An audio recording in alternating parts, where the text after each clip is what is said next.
And at some point, there is going to come a day of reckoning where, we're seeing the hemorrhages of it. 2008 was a puny billion-dollar corporate problem.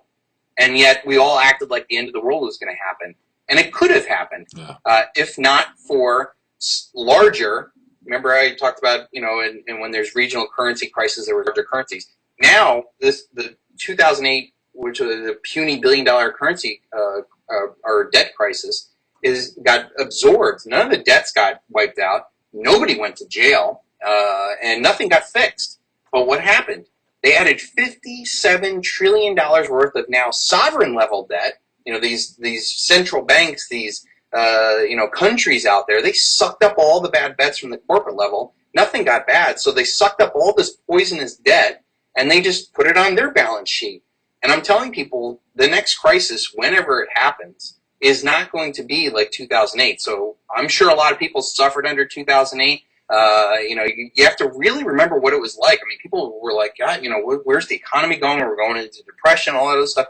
We didn't feel anything compared to what's coming, because the next time that's coming, it's going to happen on a global, systemic basis. All, if you think about all paper assets, they're counterparty risk. That dollar that you have is only worth something so long as somebody's willing to exchange wealth for it.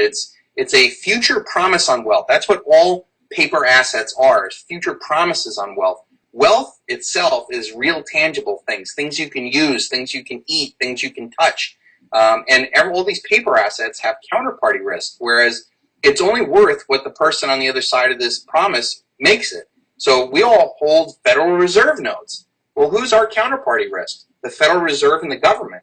If the Federal Reserve and government decide to print, say, I don't know, $1 trillion, or in the case of the 2008 financial crisis, $57 trillion, those dollars become worth less because there's more currency in the system chasing after fewer goods.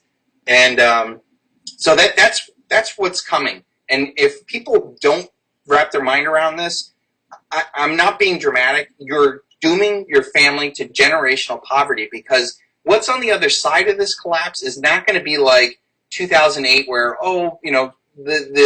the housing market will come back, or the tech sector, or, we could be entering into, a system where, wealth had been transferred to those that have physical assets, and they don't care.